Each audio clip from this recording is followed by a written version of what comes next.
ومن سيئات أعمالنا من يهده الله فلا مضل له ومن يضلل فلا هادي له ونشهد أن لا إله إلا الله وحده لا شريك له ونشهد أن سيدنا ونبينا ومولانا محمدا عبده ورسوله بلغ الرسالة وأدى الأمانة ونصح الأمة صلوات الله تعالى وسلامه عليه وعلى آله وأصحابه صلوات وأتم التحيات وسلم تسليما كثيرا كثيرا أما بعد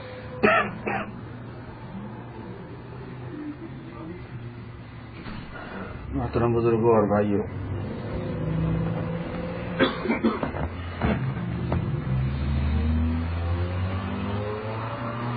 کلمہ پڑھنے والا اللہ پاک سے وعدہ کرتا ہے. کلمے میں اللہ سے وعدہ ہے اور اللہ سے اگریمنٹ ہے. اسی لیے قرآن پاک میں اللہ نے فرمایا کہ ایمان والوں مجھ سے میرے وعدوں کو پورا کرو.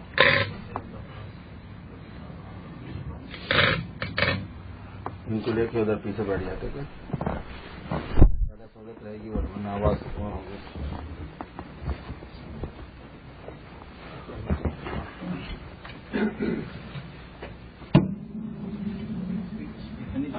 مائک کی ضرورت نہیں، بھائی کہتے کہ کروا لو. سہولت ہے ذرا زیادہ چلانا نہیں پڑے گا. پیچھے چلیں ذرا. ہاں پیچھے.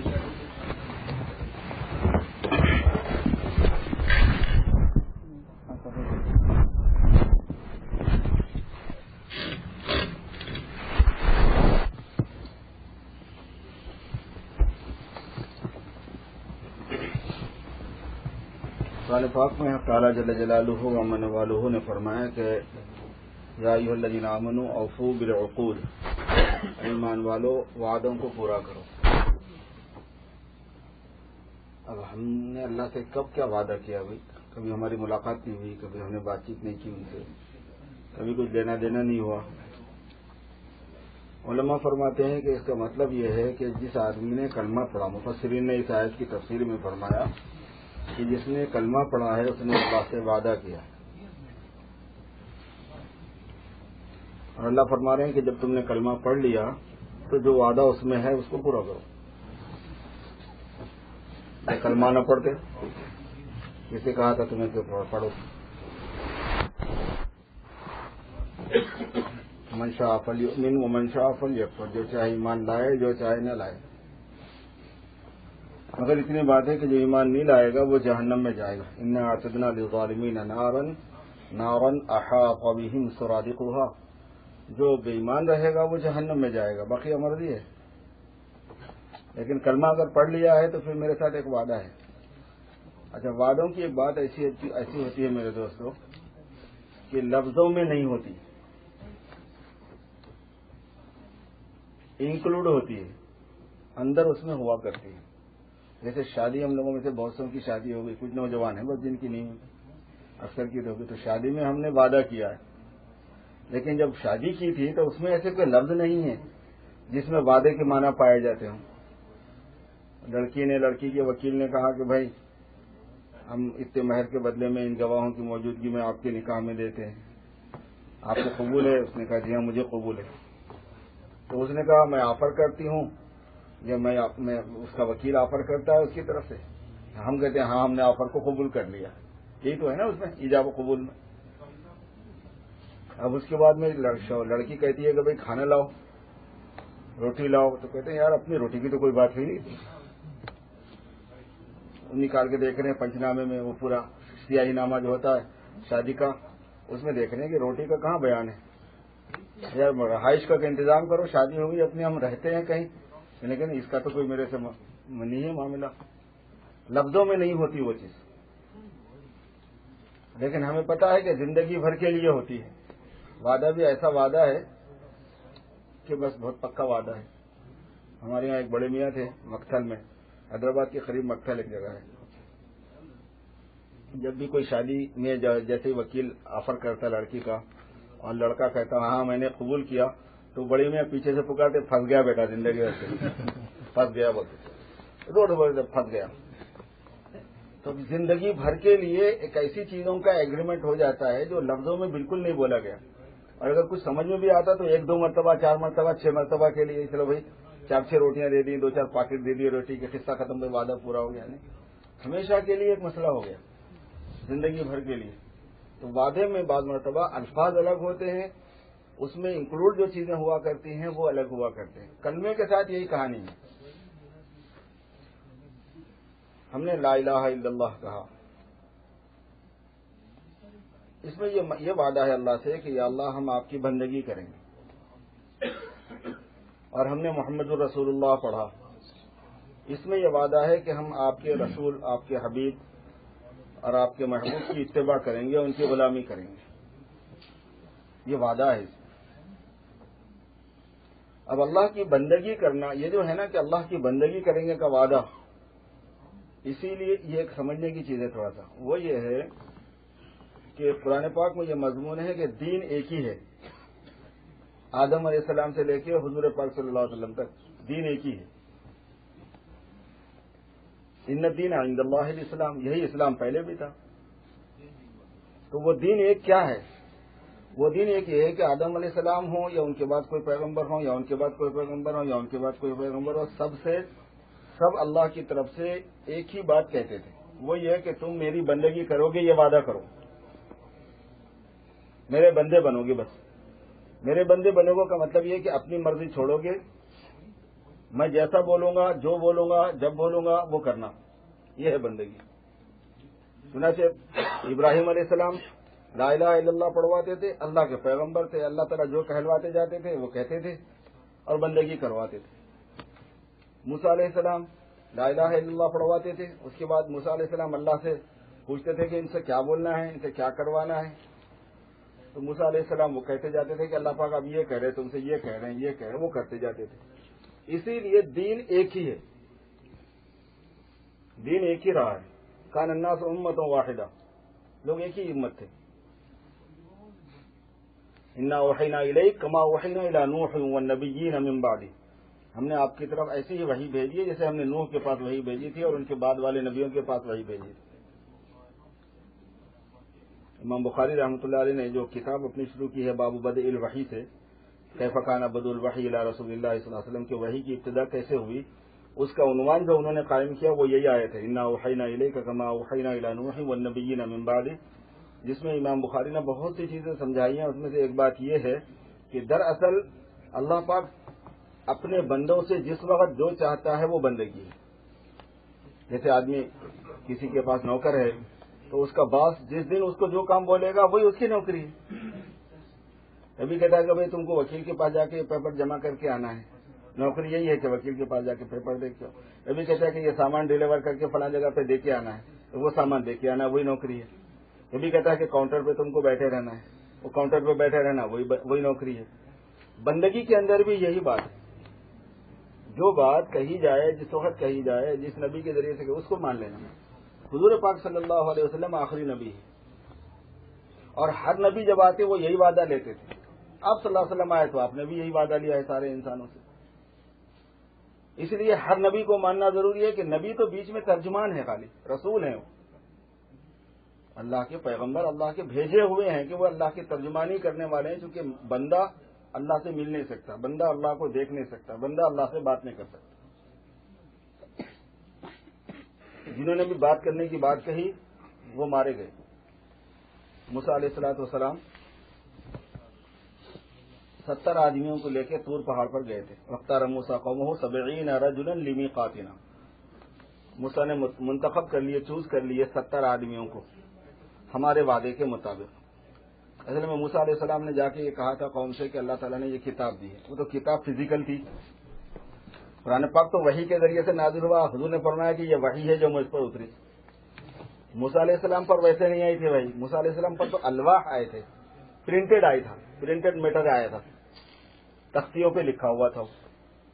موسیٰ علیہ السلام نے کہا کہ یہ اللہ پاک نے بھیجا ہے، یہ کہاں سے آیا، یہ کیسا آیا، یہ ہماری سمجھ میں نہیں آ رہا کہ یہ پرنٹ ہو کے آیا کیسا۔ تو انہوں نے کہا کہ چلو میں کہلوا دیتا ہوں، تو وہاں گئے، طور پہاڑ پہ ان کو لے گئے، وہاں موسیٰ علیہ السلام کی دعا پر آواز آئی کہ یہ ہماری کتاب ہے، اس کو قبول کرو. تو انہوں نے ایک بات کہی کہ اس کی کیا شیورٹی ہے کہ یہ جو آواز آ رہی ہے اللہ میاں کی ہے.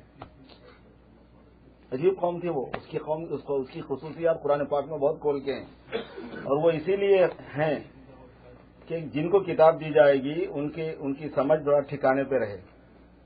انہوں نے کہا لن نؤمن لک حتی نری اللہ جہرا، ہم ایمان نہیں لائیں گے جب تک اللہ پاک کو علانیہ نہیں دیکھ لیں گے. کیونکہ ہمیں کیا پتا کون بول رہا ہے، کون سی آواز ہے، پتا نہیں تھے آپ نے کوئی بات لگا دی ہو. اس زمانے میں تو خیر یہ سسٹم بھی نہیں تھے،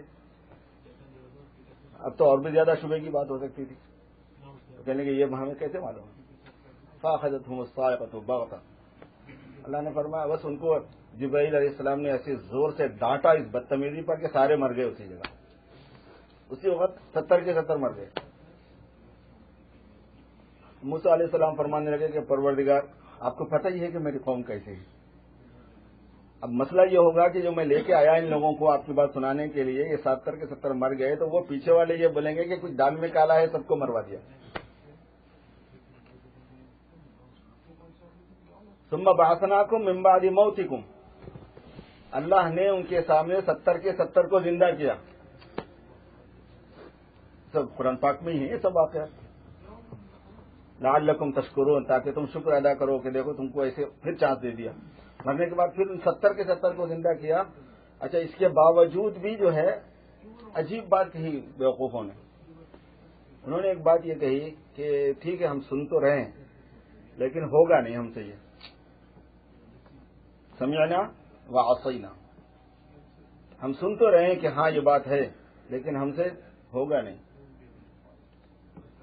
اللہ پاک نے ہمیں ایمان کی دولت دی ہے. ذرا سوچے کہ اللہ پاک نے اس کو نقل فرمایا ہے اور نقل فرما کے اپنی ناگواری ظاہر فرمائی. کیسے بے خدا قوم تھی، کیسا ایگریمنٹ تھا یہ کیسے لا الہ الا اللہ تھا یہ کہ سمعنا وعصینا، سن تو رہے ہیں لیکن ہوگا نہیں ہم سے.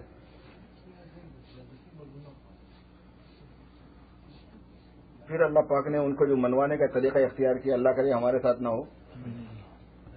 اس میں یہ ہوا کہ طور پہاڑ اٹھا کے ان پہ سر پہ کر دیا، اور یہ لکھا ہے مفسرین نے کہ ایک بارش اوپر تھا بس پورا طور پہاڑ، اور کہا کہ لیتے ہو اس کو یا بھی دبا دو اس کے نیچے. یہ بھی قرآن پاک میں ہے. ورفعنا فوقکم الطور خذوا ما آتیناکم بقوة واذکروا ما فیہ لعلکم تتقون. ہم نے تمہارے اوپر طور کو اٹھا دیا تھا اور ہم نے کہا تھا کہ لے لو اس کو، جیسا بول رہا ہوں ویسا کرو ورنہ ابھی سب کو کچل دوں گا اس کے نیچے. چلیں گے ٹھیک ہے ٹھیک ہے ٹھیک ہے ٹھیک ہے ٹھیک ہے ٹھیک ہے.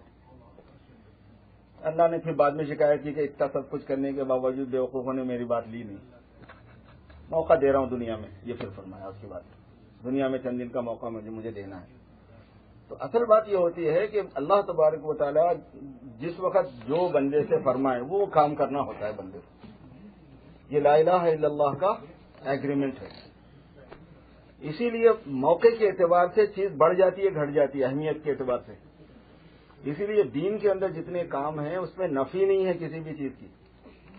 حتیٰ کہ بعض مرتبہ نماز جیسی اہم چیز ہے مگر نماز توڑنا ضروری ہو جاتا ہے کہ اس وقت نماز کوئی نیک کام نہیں، چھوڑو اس کو. اس کی مثال فقہا نے لکھی ہے. ایک نابینا آدمی آ رہا ہے، ایک آدمی نماز پڑھ رہا ہے، ایک نابینا ادھر سے آ رہا ہے. سامنے بہت بڑا مین ہول ہے اور ڈھکن اس کا نکلا ہوا ہے، اور وہ یہ سمجھ کے آ رہا ہے کہ بس مجھے جانا ہے سیدھا ہے. آپ کو یقین ہو گیا کہ یہ سیدھا اس گڑھے میں گرنے والا ہے. تو علماء نے فرمایا کہ اس وقت میں نماز پڑھنا گناہ ہے. اس وقت توڑنا فرض ہے. نماز چھوڑو یار، نماز تو پھر ہوتی رہے گی، جان بچاؤ اس کی. نماز کو توڑ دینا فرض ہے. بعض لوگ جو ہے نا مخلوق کی خدمت، مخلوق کی جان بچانا اور جناب والا مخلوق کی سروس دینا، ویلفیئر کے کاموں کو جو ہے نا اگنور کرتے ہیں. اس کی کوئی حیثیت نہیں. بھائی بہت بڑی حیثیت ہے، بہت بڑا کام ہے یہ. حضرت عباس رضی اللہ تعالیٰ عنہ اعتکاف میں ہوتے اور کوئی آدمی کسی بھی کام کے لیے بولتا تو اعتکاف چھوڑ کے جاتے. ارے یار اعتکاف کا کیا ہے، تو گھر میں اللہ کے پاس پھرا کے بیٹھ جائیں گے. مگر یہ مخلوق کا کام ہے. اور حدیث شریف سناتے کہ میں نے جناب رسول اللہ صلی اللہ علیہ وسلم سے سنا ہے کہ کسی مسلمان کی معمولی حاجت کے لیے جانے سے کہ اس نے کوئی کام لگایا اور آپ اس کی مدد میں چلے گئے، اس کے درمیان اور جہنم کے درمیان میں 3 خندق آ جاتے ہیں، اور ہر خندق کی مسافت آسمان اور زمین کے اتنی ہے جتنا زمین سے آسمان دور ہے، ایک ایک خندق اتنی گیپ والی ہوتی ہے۔ ایسے 3 آدمی کے درمیان اور جہنم کے درمیان آتے ہیں، صرف کسی مسلمان کی ضرورت پر چلے جانے۔ اب جو آدمی صبح سے شام تک سروس دیتا ہے، خدمت کرتا ہے، اتنے مخلوق کی بھلائی کرتا ہے، اب ہم کہیں گے یہ کچھ بھی نہیں ہے تو بیکار ہے، ایسا کیسا ہوتا ہے یار؟ یہ کیسی بات ہے؟ دین کو اصل سمجھنا میرے دوستوں بڑی چیز ہے۔ پہلے دین کی فہم ہے اصل۔ ہر موقع کے اعتبار سے کام کی اہمیت اور نزاکت ہوتی ہے۔ نماز کے وقت نماز کے موقع پر نماز ہے، روزے کے موقع پر روزہ ہے، زکوٰۃ کے موقع پر زکوٰۃ ہے، حج کے موقع پر حج ہے، ماں باپ کی خدمت کے موقع پر ماں باپ کی خدمت ہے، کمائی اور نوکری کے موقع پر کمائی اور نوکری ہے، بیوی بچوں کے حقوق کے موقع پر بیوی بچوں کے حقوق ہیں، مخلوق کی خدمت، مسلمانوں کی خدمت اور بھلائی کے موقع پر مخلوق کی خدمت ہے، تبلیغ کے موقع پر تبلیغ ہے، سب اپنی اپنی جگہ پر۔ اسلام اصل کلمہ لا الہ الا اللہ بندگی کا نام ہے، کہ یہ پہچان لینا کہ حال کا امر کیا ہے، اللہ پاک مجھ سے چاہتے کیا ہیں، اپنی مرضی کو چھوڑ دینا، اپنی مرضی کو چھوڑ کر اللہ کی مرضی کو پہچاننا اور جاننا، اور اللہ پاک کی مرضی کو جاننا حضور پاک صلی اللہ علیہ وسلم کے ذریعے سے ہی ممکن ہے۔ اور حضور پاک صلی اللہ علیہ وسلم کی وراثت علماء کے پاس ہے، علماء سے پتہ چلے گا کہ اللہ کی مرضی کس کنڈیشن میں، کس حال میں کیا ہے، کس کے لیے کیا ہے، کیسی ہے۔ یہ اللہ پاک کی بندگی، یہ وعدہ ہے ہمارا۔ اب چونکہ یہ اللہ پاک کے ساتھ ہمارا وعدہ ہے تو اس وعدے میں کیا کیا چیزیں شامل ہیں، کب کب شامل ہیں، اس کو سیکھنا ہے۔ اس میں 2 چیزیں سیکھنی پڑتی ہیں۔ ایک تو اس بات کو سیکھنا ہوتا ہے کہ اپنا مائنڈ بنانے کے لیے کہ ہاں مجھے اس وعدے کے مطابق ٹائم نکالنا ہے، اس وعدے کے مطابق مجھے اپنی زندگی گزارنی ہے۔ جب تک آپ مائنڈ نہیں بناتے راضی نہیں ہوتے کسی کام کو کرنے۔ پہلے اپنا مائنڈ بنانا ہوتا ہے۔ یہاں کے لفظوں میں مائنڈ بنانا بولتے ہیں اس کو۔ اسی وجہ سے کوئی بھی چیز خریدتے پھر جا کے واپس کر دیتے، بولتے کیا ہوا تو چینج مائی مائنڈ، میں نے اپنا مائنڈ چینج کر لیا ہے، میں مائنڈ بنا رہا ہوں، مائنڈ پیس کے لیے کر رہا ہوں۔ یہاں پہ مائنڈ کا لفظ ہے، اور ہمارے پاس ہندوستان پاکستان کی زبان میں اس کو مزاج بنانا کہتے ہیں۔ پہلے آدمی کو اندر سے تیار ہو جانا پڑتا ہے کہ میں ایسا ہی کروں گا، اور یہ جو ہوتا ہے میں ایسا ہی کروں گا، اس کے لیول ہیں بہت سے۔ ایک لیول ایسا ہوتا ہے کہ جب یہ بندہ مائنڈ بناتا ہے کہ میں ایسا ہی کروں گا تو پھر وہ ویسا ہی کرتا ہے کہ پھر کسی کی پرواہ اس کو نہیں رہتی۔ تو ویسا مائنڈ بننا ہے کہ میں اللہ پاک کے ساتھ وعدہ کر چکا ہوں، میں اللہ پاک جیسا فرماتے ہیں ویسا ہی کروں گا۔ اس کو کہتے ہیں مزاج بنانا۔ اس کی محنت ہوتی ہے، اس کو اندر کا نور کہتے ہیں، اور اس کو نور ایمان بھی کہتے ہیں، اور اس کو مزاج ایمان بھی کہتے ہیں۔ الفاظ بہت ہوتے ہیں، کسی بھی چیز کو تعبیر کرنے کے، سمجھانے کے الفاظ بہت ہوتے ہیں۔ حضرت یوسف رحمۃ اللہ علیہ کا جو جملہ ہوا کرتا تھا وہ یہی ہوتا تھا کہ جیسے ایمان بنے گا تو ایمان کا مزاج بن جائے گا، جیسے یقین بنے گا یقین سے مزاج بن جائے گا۔ وہ یوں فرمایا کرتے تھے کہ اسی نور ایمان کا نام مزاج ہے، نور ایمان کا نام مائنڈ بن جانا ہے۔ جب آدمی میں ایمان کا نور اتر جاتا ہے کہ ہاں اللہ پاک میرے رب ہیں، اور میں اللہ کو اپنا رب مان کے راضی ہو گیا ہوں، خوش ہوں، اور اللہ پاک ہی میرے الہ ہیں، اور اللہ پاک ہی میری عقیدتوں کا، میری توجہات کا، میرے خرچ کا، میری آمد کا، میری چاہت کا، میری محبت کا، میری نفرت کا مرکز وہی ہیں۔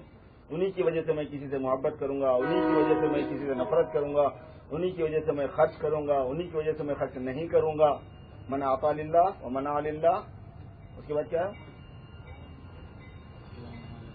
حدیث یاد ہے کسی کو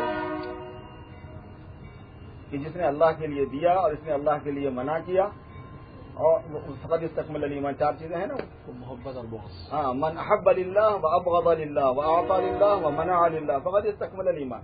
محبت کی بنیاد بیوی ہو، بچے ہوں، دوست احباب ہوں، اللہ بلا کوئی ہو، اللہ بن جائے۔ ڈائریکٹ کسی سے محبت نہیں، انڈائریکٹ سب سے۔ اللہ نے کہا اس سے محبت کرنے کو، یا اولاد سے محبت ہے۔ اولاد، اللہ نے کہا بیوی سے محبت کرنے کو، اس لیے بیوی سے محبت کر رہا ہوں۔ اللہ نے کہا بیوی کو کہ شوہر سے محبت کرے، وہ شوہر سے محبت کر رہی۔ اللہ نے کہا ماں باپ کو کہ اولاد سے محبت کریں، وہ اولاد سے کرتے ہیں۔ اللہ نے کہا اولاد کو کہ ماں باپ سے کرو، تو وہ ماں باپ سے کرتے ہیں۔ اللہ نے کہا دوستوں سے محبت کرو ایمان والوں سے، تو ایمان والوں سے کرتے ہیں۔ اللہ نے کہا بے ایمانوں سے نفرت رکھو، تو بے ایمانوں سے نفرت رکھتے ہیں۔ من احب للہ و ابغض للہ، بغض اور محبت، نفرت اور دوستی، یہ دونوں کی بنیاد اللہ پاک ہو جائے۔ کیونکہ دل کا رخ جب ہوتا ہے تو یہی شکل ہوتی ہے. اللہ کی طرف جب دل متوجہ ہوتا ہے، جو آپ کو پسند وہ مجھے پسند، جو آپ کو نہیں پسند وہ مجھے نہیں پسند. اور خرچ کیا اللہ کے لیے اور نہیں خرچ کیا اللہ کے لیے، یہ 4 صفت آ گئی کسی ایمان والے میں. حضور پاک صلی اللہ علیہ وسلم فرمایا کہ اس کا ایمان کامل ہو گیا، چونکہ یہ ایمان کے مزاج کے بننے کی علامت ہے، نور ایمان کے حاصل ہونے کی علامت ہے کہ یہ نور ایمان اس کو مل گیا ہے. اس کو داخلی نور بھی کہتے ہیں کہ ہمارے دل کے اندر ایک نور آ جائے. نور سے مراد ایک روشنی نہیں ہوتی، کیونکہ روشنی نور کا نام نہیں ہے. قرآن پاک کی جو لینگویج ہے، اسلام کی جو لینگویج ہے، وہ سمجھنا ایک کام ہے. نور روشنی کو نہیں بولتے. اللہ کے نور سے ہی رات اندھیری ہے. اللہ کے نور سے رات کیا ہے؟ سیاہ ہے. کیونکہ اللہ پاک نے اپنے نور سے رات کو سیاہ بنایا، اللہ پاک نے اپنے نور سے دن کو روشن بنایا. تو نور جو ہے وہ ایک دوسری چیز ہوتی ہے. دل میں نور ایمان آئے گا مطلب کوئی روشنی نہیں ہوگی کہ آپ دل کے اندر کوئی لائٹ محسوس کریں کہ جھک جھک جھک جھک کر رہا ہے. نہیں، دل کے اندر ایک وہ ہوتا ہے کہ اللہ سے محبت، اللہ پاک پر ایمان کے تقاضے کی وجہ سے آدمی کا مائنڈ بن جانا. میرے دوستو، یہ دعوت کی جو محنت ہے یہ مائنڈ بنانے کی محنت ہے اصل میں، کہ ہم اللہ کے راستے میں نکل کر مسجد والے ماحول میں رہ کر اللہ کی طرف لوگوں کو بلا کے اللہ کی عظمت لوگوں کے سامنے بیان کر کے اللہ کی عظمت سن کے صبح شام دوپہر تعلیم میں اس میں مائنڈ بن جاتا ہے. اور اس کا کلمے کا جو دوسرا جز ہے محمد الرسول اللہ، اس میں ہمارا یہ ایگریمنٹ ہے کہ یہ چونکہ اللہ کے رسول ہیں، اللہ نے بھیجا ہے ان کو، اور اللہ کی بات کی ترجمانی کرنے والے ہیں، یہ اللہ کی مرضی کی ترجمانی کرنے والے، ٹرانسلیشن کرنے والے ہیں. اللہ کی مرضی کیا ہے، نامرضی کیا ہے، اس وجہ سے ہم ان کی اتباع کریں گے، ہم ان کی غلامی کریں گے. یہ وعدہ ہے. تو یہ مائنڈ بنانا ہوتا ہے کہ بھائی حضور پاک صلی اللہ علیہ وسلم کی ہم اتباع کریں، اللہ کی بندگی حضور کے راستے. کیونکہ بندگی کا راز کس میں ہے؟ حضور پاک صلی اللہ علیہ وسلم کی اتباع میں. بمصطفیٰ برساں خیشرا کے دی ہماؤس، اگر بہو نے رسیدی تمام بول حبیس. مصطفیٰ کے راستے سے آؤ اللہ کے پاس، اس لیے کہ دین اسی کا نام ہے. اگر اس راستے سے نہیں آؤ گے تو جس راستے سے بھی جاؤ گے وہ ابو لہبی راستہ ہے. بمصطفیٰ برساں خیشرا کے دی ہماؤس، مصطفیٰ کے راستے سے آؤ کہ دین اسی کا نام ہے. اگر بہو نہ رسیدی، اگر اس راستے سے نہیں جاؤ گے تو تمام بولا حبیب، تو پھر جس راستے سے بھی جاؤ گے وہ ابو لہبی راستہ ہے. اور ابو لہب کا تو آپ کو پتا ہے کہ تبت یدا ابی لہب وتب ما اغنی عنہ مالہ وما کسب. نہ مال کمایا ابو لہب کے، نہ جو کچھ اس نے کمایا تھا وہ کمایا. سیصلی نارا ذات لہب، وہ ایسے آگ میں داخل ہوگا جو لہب والی ہے، بھڑکنے والی. ابو لہب کو بھی ابو لہب اسی لیے کہتے تھے کہ بہت گورا تھا اور بہت سرخ تھا، تو دھوپ کے اندر تمتماتا تھا، دھوپ میں چمکتا تھا، ایسا لگتا تھا جیسے انگار کا شعلہ ہے. اس وجہ سے لقب ہی اس کا ابو لہب پڑ گیا تھا. تو سیصلی نارا ذات لہب، اللہ نے فرمایا کہ جب ابو لہب ہے، لہب والا ہے، تو لہب ہی میں اس کو ہم ڈال دیتے ہیں، جہنم کے شعلوں میں ڈال دیتے ہیں.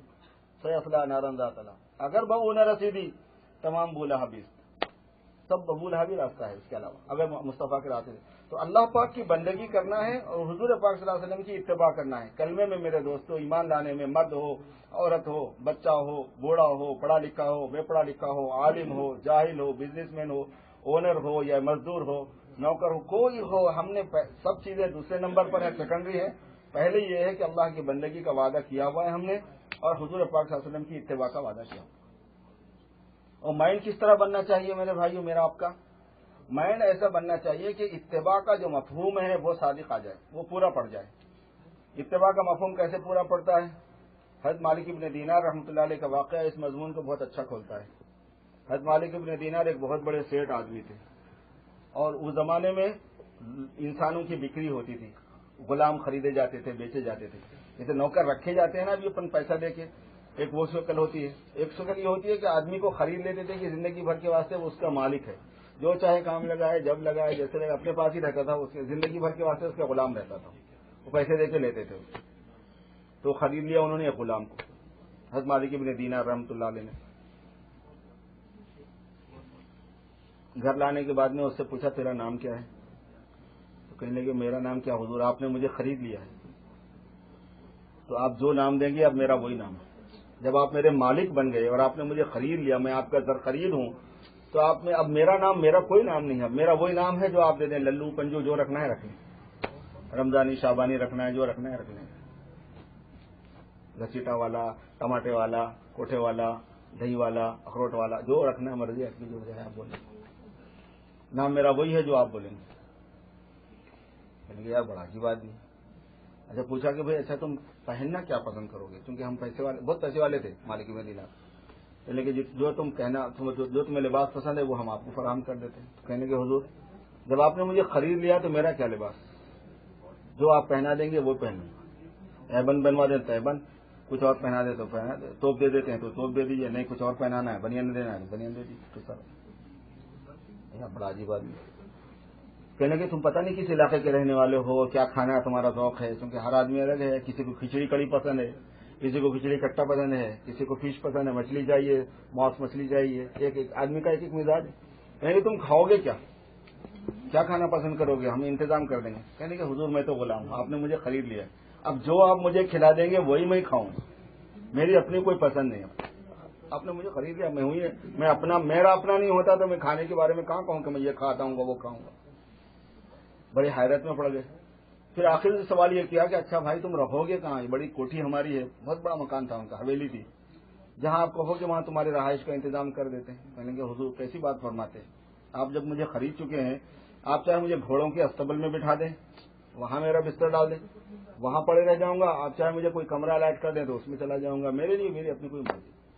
وہ اللہ والے تھے، انہوں نے کہا کہ یار میں نے تجھے خریدا ضرور ہے لیکن تو غلام رہنے کے قابل نہیں ہے، جا میں نے تجھے آزاد کیا۔